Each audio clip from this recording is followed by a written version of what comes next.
Hello, કેમ છો? જય માતાજી બધાને.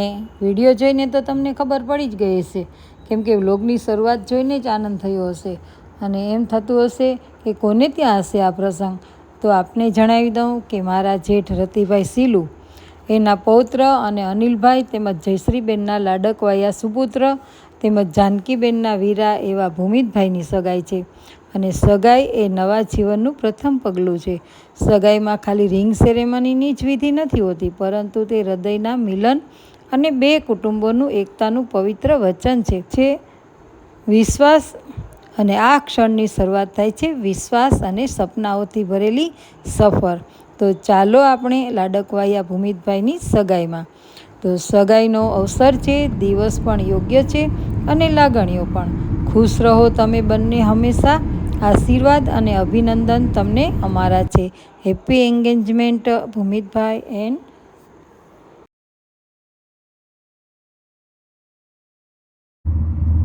અને ચોટીલા ચામુંડામાં પહોંચ્યા છીએ અમે. ચોટીલામાં તો ચોટીલાના ડુંગરનો પણ દર્શન કરાવું. અમારા લાલુભાઈ ખુશ છે. ગુલુભાઈ ગાડી હકાવે છે ને એના પપ્પા આગળ બેઠા છે. સૂરજ કેવા સરસ ઉગ્યા છે અને જો સામે દેખાય છે એ ચોટીલામાંનો ડુંગર છે. સૂર્યનારાયણ ભગવાન પણ ઉગી ગયા છે.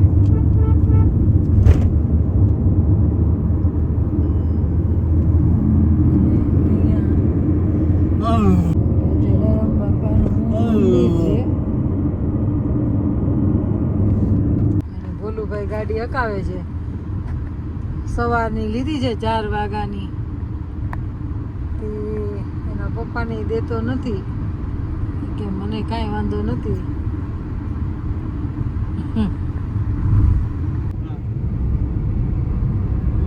આ છે મુંબઈ એક્સપ્રેસ હાઈવે વડોદરાથી.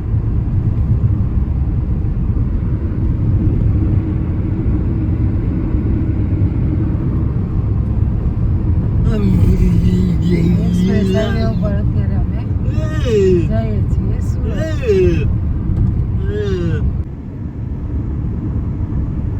આ છે એક્સપ્રેસ હાઈવે મુંબઈ.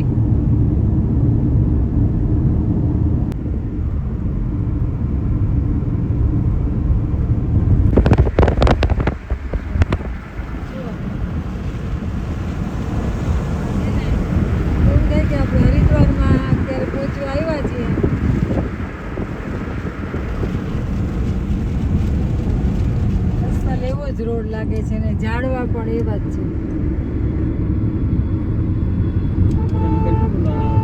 જો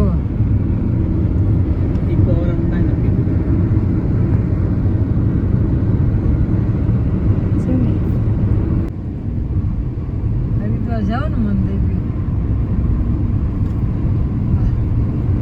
હરિદ્વારમાં આવો જ રોડ થઈ ગયો છે. જો હરિદ્વાર છે 125 વચોટ રાખું કે ડાબી બાજુ રાખું? જો આ છે ભરૂચનો પુલ નવો બની ગયો છે. પેલા તો બહુ જ ટ્રાફિક રહેતી આ ભરૂચમાં.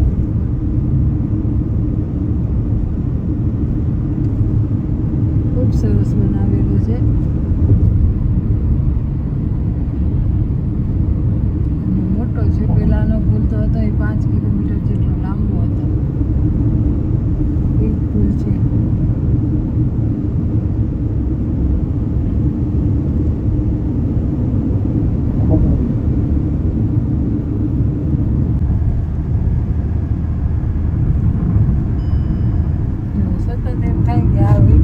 જ રાખીએ પણ હજી વિડીયો લાંબો થઈ જાય.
બ્રહ્માના તુલસીને ગણેશના માગા.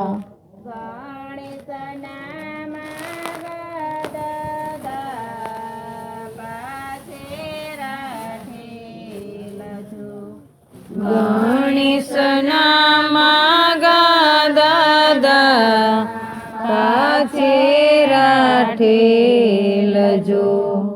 ગણેશ છે મોટી ફાંદવાળા બ્રહ્માના તુલસી બાળા કુંવારા.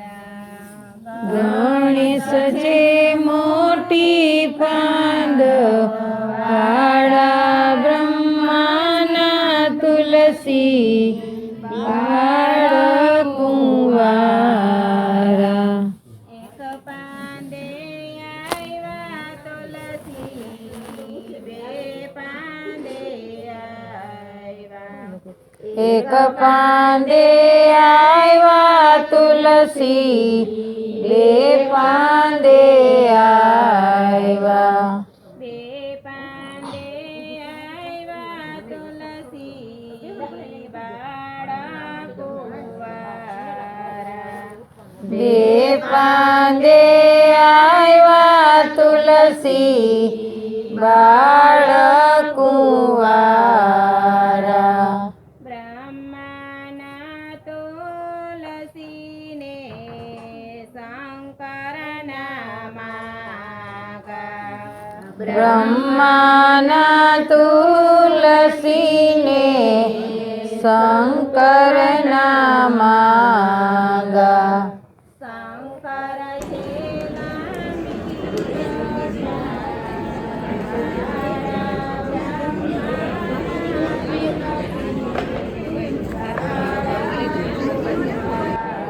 ચિત પર ધોરાજીની ચુંદડી રે મારી. ચુંદડનો રંગ રાતો લાડડી ઓઢો ને સાહેબ જાજી ચુંદડી.